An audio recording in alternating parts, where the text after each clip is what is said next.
दोस्तों, तो कैसे हैं आप। आज मैं मेरा जीवन का एक कहानी सुनाता हूँ। मैं एक बार मेरा दोस्तों के साथ थोड़ा घूमने के लिए निकल गए।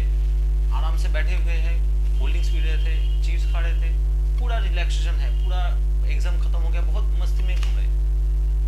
अचानक वहाँ पे शेर आ गया, रियल शेर। शेर आके मुझे अटैक कर दिया, हम दोस्तों के ऊपर अटैक कर दिया। मेरे कान के नीचे ऐसे करके बजाया। मेरे तो हालत खराब हो गया, क्या शेर आ गया, डर तो लगेगा। मैं बहुत जोर से चीखा, चिल्लाया, मेरा मन से पसीना निकल गया। मैं लग रहा था मैं मर गया, ऐसा ऐसा कंडीशन आ गया था। मैं बहुत बहुत जोर से डर गया था।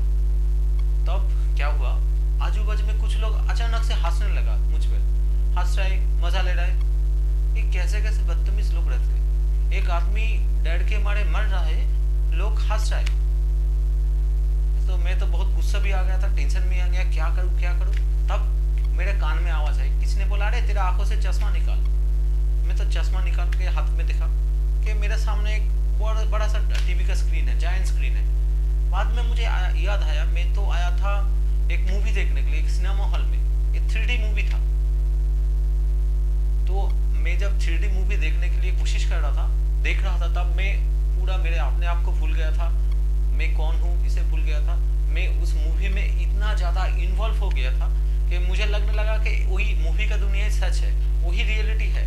मेरा जो एक्चुअल रियलिटी है, इसका कोई वैल्यू नहीं है। आत्म तत्व भी ऐसा ही कहते हैं। हम लोग क्या करते, जो भी हम लोग चीज़ देखते उसमें हम लोग फंस जाते, उसको हम सच मान लेते, रियल मान लेते। और जो वर्चुअल वर्ल्ड है उसको हम इतना तरीके से घुस जाते, इतना तरीके से इन्वॉल्व हो जाते हैं कि हम लोगों को आत्म तत्व के बारे में याद ही नहीं रहता कि हम लोग आत्मा है, हम न पृथ्वी है, न जल है, न वायु है, न अग्नि है। ये सारी चीज भूल जाते।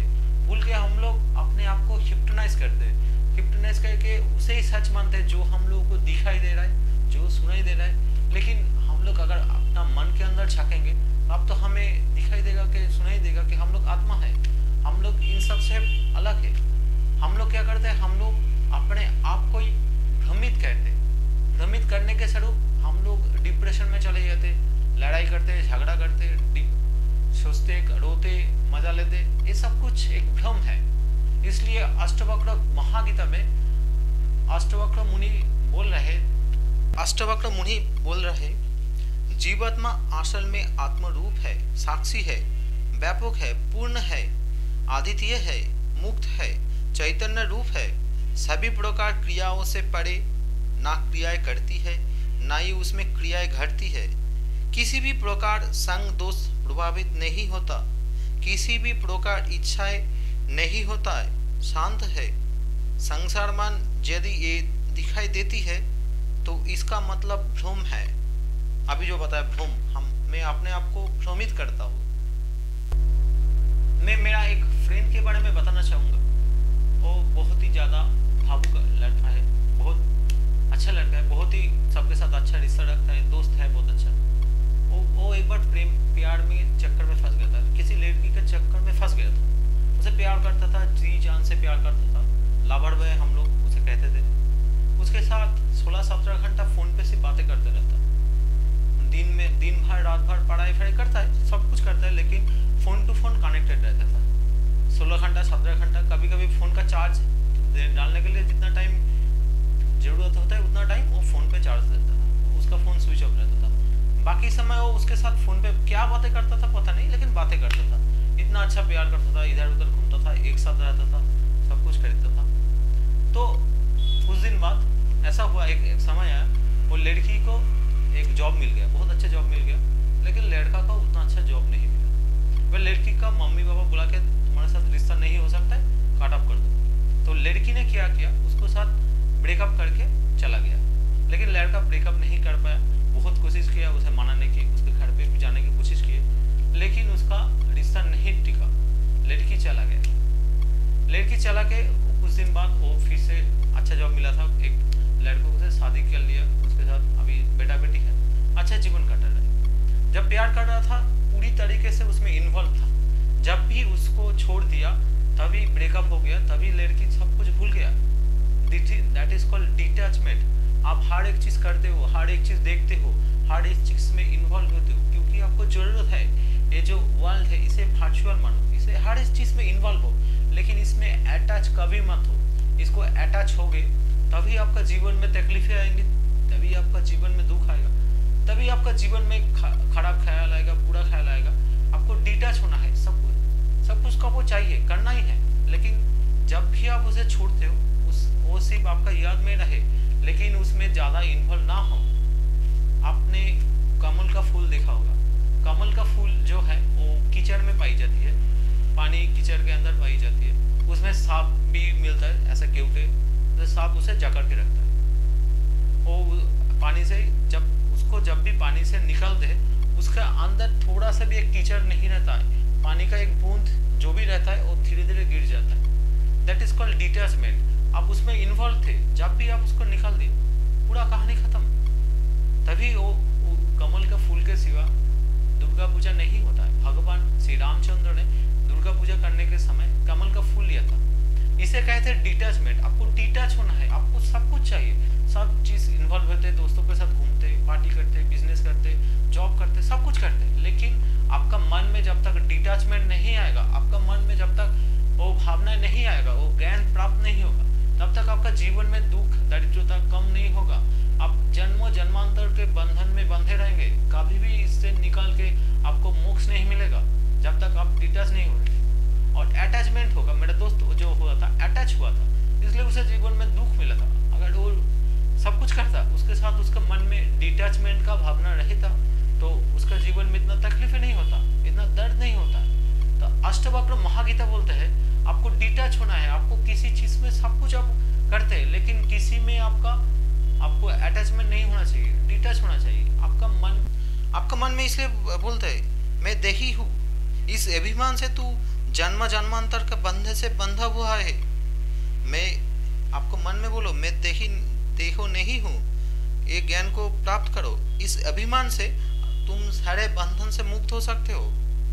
मुक्ताभिमानी मुक्त है, बंधा हुआ ऐसा अभिमान करने वाला सदा ही बंधन में बंधी रहती है। इसलिए संसार में एक बात कही जाती है, जैसी मति वैसी गति। ये अक्सर सा सही है। आपको अटैच नहीं रहना है, आपको डिटैच होना चाहिए। किसी काम के सिलसिले में एक गांव के अंदर गया था, रूरल एरिया है, कोई साधन नहीं है, ना बाइक है ना टैक्सी है या फिर कुछ रिक्शा कुछ भी नहीं है। मुझे गांव के अंदर 3 किलोमीटर अंदर घुसना है। और रास्ता भी मुझे पता नहीं था, मालूम नहीं था। मैं पैदल जा रहा था।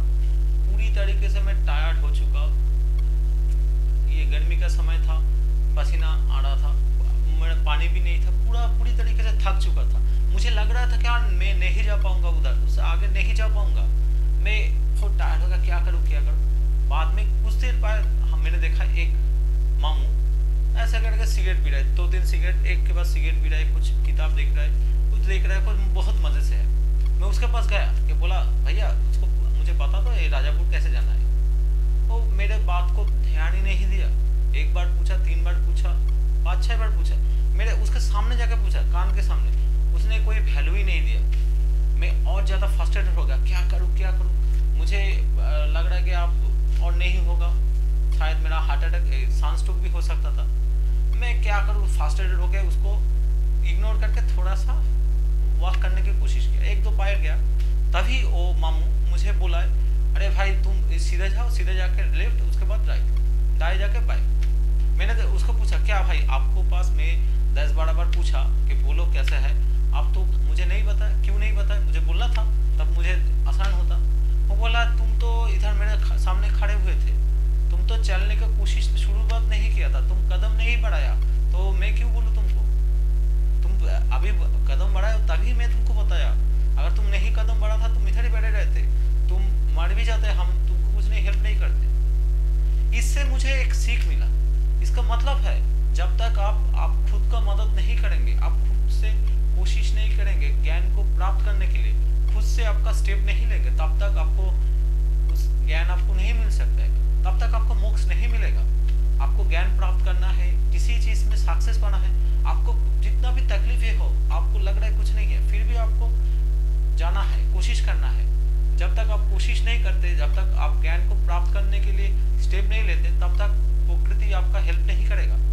आपका जरूरत नहीं है बहुत बड़ा मदद की, बहुत हाई लेवल का स्पिरिचुअल या फिर बहुत कुछ भगवान का आशीर्वाद, ऐसा जरूरत नहीं है। आपको प्रकृति आपको मदद कर देती है। आप जब ज्ञान प्राप्त करने के लिए कोशिश करते तो कुछ जानने की कोशिश करते, इसलिए आपको ज्यादा से ज्यादा समय आपको अष्टवक्र महागीता को सुनना है, उसका किताब को पढ़ना है।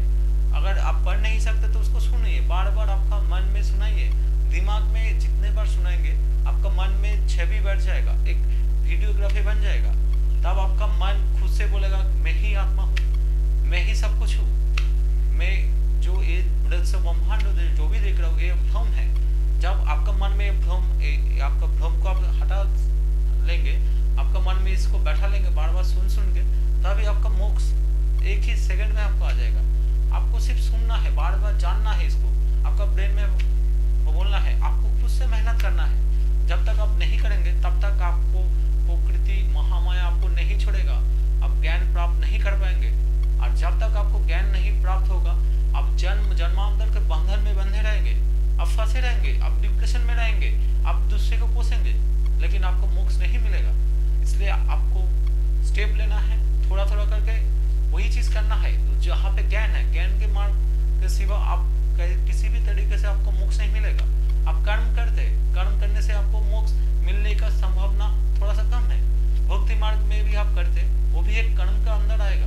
आपको मन में वो ज्ञान है कि भगवान के पास हम जाएंगे, उसको बार बार बुलाएंगे तो वो मुझे सहायता करेगा। ये भी एक ज्ञान है, एक टाइप ऑफ ज्ञान। वो एक ज्ञान मार्ग के सिवा आपको मोक्ष नहीं मिल सकता है। लेकिन स्टेप आपको ही नहीं लेना है, आपको ही एक स्टेप बढ़ाएंगे तभी आपको प्रकृति आपको सहायता करेगा। तभी जो नॉलेज है आप खुद से ही सब कुछ जान लेंगे।